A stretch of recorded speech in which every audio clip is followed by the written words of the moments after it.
Welcome to Project Frugal, episode 85 of Road to 100k. We've made a few changes. Let's check it out.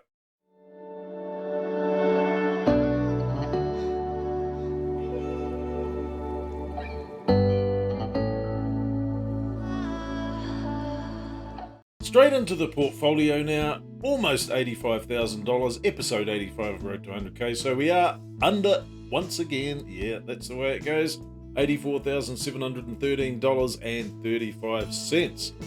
The Sharesies Save has got almost $7,000 in it, $6,892.23, because we've been trying to take advantage of the whopping 5% deal that Sharesies put out.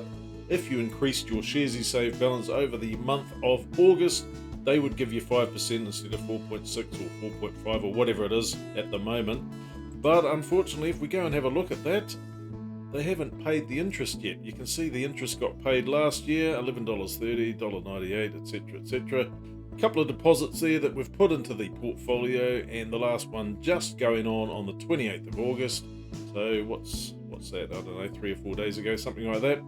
All the money has gone in there. We have earned $112.90 in interest over the period of this. And look, the interest rate is now 4.35, so it was 4.6. But with interest rates dropping, yeah, it's not surprising really that Sharesies Save are going to drop their interest rates as well. In terms of the action on the portfolio, well, not a lot of action as you can see here, just a couple of wallet top-ups.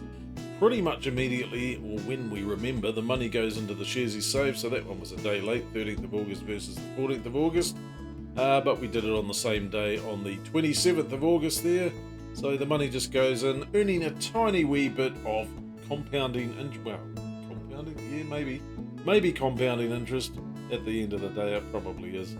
And now we're probably just about ready for a spend up. Since we've got almost $7,000 in there, what are we going to do? Are we going to go with the $7 plan, or are we going to save up some more and go for the $15 plan? Well, in terms of the $7 versus the $15 plan, the $7 plan allows you to purchase up to $4,000 worth of stocks, $3,000 in auto invest and $1,000 of regular buys without getting fees added on. So yeah, it's only $7. However, if we could save up $15,000, we could utilize the $15 plan, allowing us $10,000 worth of auto invest and $5,000 worth of regular investments, and it's only going to cost $15. But can we be that patient? Well, probably not. So we'll probably go with the $7 plan. There's dividends coming up around the razoo in September and October. Turners is looking pretty good in terms of some sort of dividend payout in October by the looks of things. Moving on to the application, we can see on the last trading day we made a whopping $42.52. This is the good end of the stick, because in the last couple of weeks everything's been pretty much going down. We did have a great period where this portfolio was actually up a couple of thousand, or at least 1,000 anyway, maybe 1,400, something like that. But since then it's just gone bang, and it's just gone splat. Once again, you can never time the market or predict the market. No one really knows. However, that's the way it goes. So it was a good win there at one stage, up $1,400 or so dollars. Unfortunately, it doesn't tie in with these episodes. However, yeah. And moving down the list of all these stocks, you can see all the payouts are now registering on the system, as it were.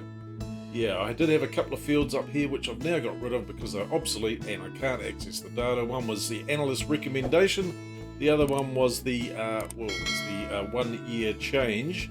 However, I have modified that. We've got the annualized value over here, which now is kind of correct because it takes this figure here from the 200 daily moving average, converts it into working days for the entire year, and also adds in the trailing annual dividend yield. Well, that's a mouthful, and gives you a rough representation of what these particular stocks have done in the last year. For example, the Australian Foundry Investment Company Limited in the last year basically has pretty much gained 23.32% versus Air New Zealand overall has dropped 5.73. So these numbers are not exact, but they're good enough for a quick reference pretty much. And if you see down here, even though we should have 85,000 all up, we've actually lost $194.24. We're not including the warrants, we're not including the fees, we're not including the interest, as we've stated many times before. We're going with a balance of 84,626.92. That's what we've got. We are just about $400 in the red or in the black? It's in the red, yeah. $400 in the red. It's good that we actually made it into the black. Let's see if we can do it again. Having a look at the payment months for September and October, which are coming up just around the corner. We've got one payout for the dividends. Was it for Property for Industry? I can't remember. It was one of them. However, unfortunately, they have not paid out at this stage. They should have paid out. It's probably going to happen tomorrow. Tomorrow's going to be a Monday. It's going to be the the 2nd of September. Sometimes these payments and stuff can be delayed by a working day, something like that. So hopefully we'll get a few more dollars in, maybe another $20 odd or something, which has not been counted at this stage in the August dividends. But you can see here, September, we've got a lot of companies paying out. October, we've got a lot of companies paying out. November, there's a little bit of action, and December, quite a good action there. So September and October really are the premium months, along with March and April.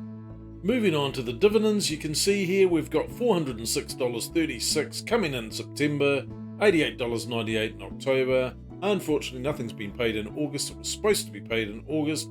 However, it's probably going to leak onto September when Sharesies is back in business come Monday on the first business day of the new month once again.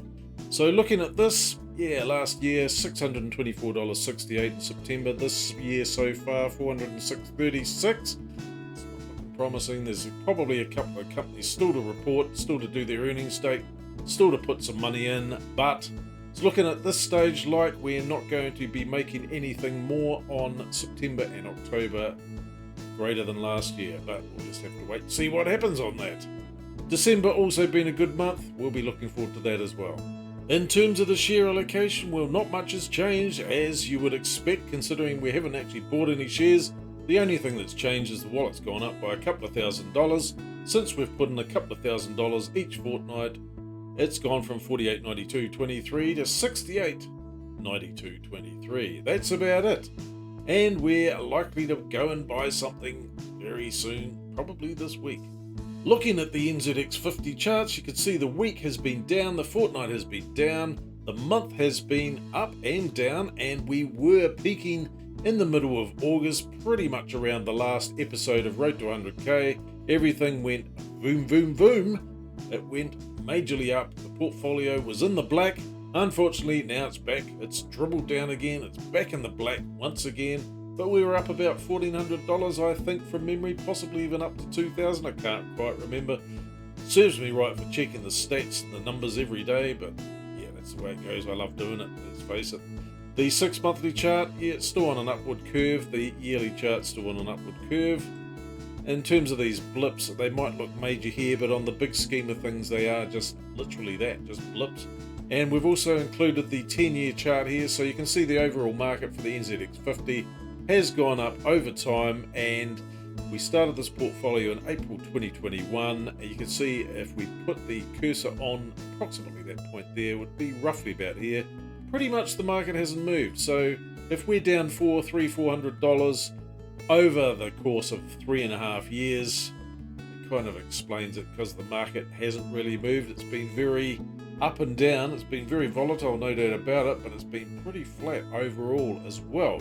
Considering the stock market is historically supposed to return anywhere from 7 to 10% on average year after year, it's definitely been flat. So if we'd got in back in 2014, 2015 and just invested for those 5 years, when the number here under 6,000, over here 12,000, so we would have doubled our money essentially based on that, but because it hasn't, we're not in that growth period there, we've just pretty much come out pretty much even. Moving back to the portfolio, we've just changed the filter to total change percentage in a descending order, and you can see here Westpac Banking Corporation with 53.37% total change. That's been our best performing stock overall, and most of that's capital gains. That number is including the capital gains or losses and the dividend returns as well. So 53.37%, excellent. You can see we've only got a handful of companies here that are in the green on this my total change percentage column here. And if we go down to the losers, these are all losers unfortunately. Going down all the way to the Warehouse Group Limited, negative 52.44%, a total disaster. The stock price is $1.14. Will we sell it? No, we won't. I can remember years and years ago looking in the newspaper, years before I was ever interested in the stock market, thinking the warehouse, I think it was $2, it was either $2.05 or $2.30. I didn't know anything about stocks. I thought, wow, that's a really good price. But that's probably in the warehouse's heyday, when they were really were the growth kids on the block. Everyone loved the warehouse. Everyone was going to the warehouse. Kmart wasn't that sort of infiltrated in the market, and potentially any other competitors. Also, the internet wasn't such a thing back then as well. It was probably just in the baby steps of the internet. And I thought, man, if I can get my hands on some warehouse shares, that would be awesome. I never did. Fast forward 20 odd years, and there you go. That's the way things work. But if you'd bought those shares at $2.30 and you're now looking at $1.14, they're pretty much halved in value. And of course, the value of money has decreased as well. $1 20 years ago buys you a lot more than $1 today does, that's for sure. And if we do a deep dive on Turners, let's have a look at Turners. So Turners, this is the stock that we're probably going to buy, and the reason is, well, there's a couple of reasons really. They just lost 3.3%. I don't know why. Maybe I should go and check the announcements to see if anything untoward happened. Maybe they've reported dramatic losses. Who knows? 3.3% on a daily change is quite a lot. So yeah. So at this stage, we'll probably still buy them. Let's just have a look here. We've got $12,741 worth of market value in this particular one stock, which makes up a considerable amount of this portfolio, considering how much we got all up, 84, almost 85,000. Quite a substantial holding there. But they do pay out 4 times a year: January, April, July and October. And you can see down here, the last payout that we got was $216.89 back in July. You can see here when we first got into them, not long after the portfolio had started, we did get a payout of $13.86. And we got all the buys for this particular stock down here when we started back in May 2021, when we'd purchased 136.3 shares at $3.65. So the last price, $4.10. We have purchased shares at $4.64, $3.65, $4.49. Don't really care if the market's going up or down in terms of this, because we just want the dividends out of this particular stock. It has performed pretty good overall. We are up over $1,000 on this particular stock. It does pay out every 3 months for dividends. That's pretty much what we want. So maybe we'll get the $7 monthly plan, $3,000 into the auto invest for a one-off trade, shall we say, and the $1,000 just regular buying, and that'll pretty much do us for the month. That'll chew up $4,000 of our almost $7,000 in our Sharesies wallet, and we'll probably do it again in another month. We'll have another $4,000 in there. We'll buy some more. Probably looking at December stocks at this stage, just to boost up the dividend numbers for this this calendar year, in fact. And that about wraps it up for another episode of Road to 100k. Thanks for sticking around. Hope you enjoyed it. Hope you like the new changes. Don't forget to like, subscribe, leave a comment down below, and we'll catch you in the next video. See you later.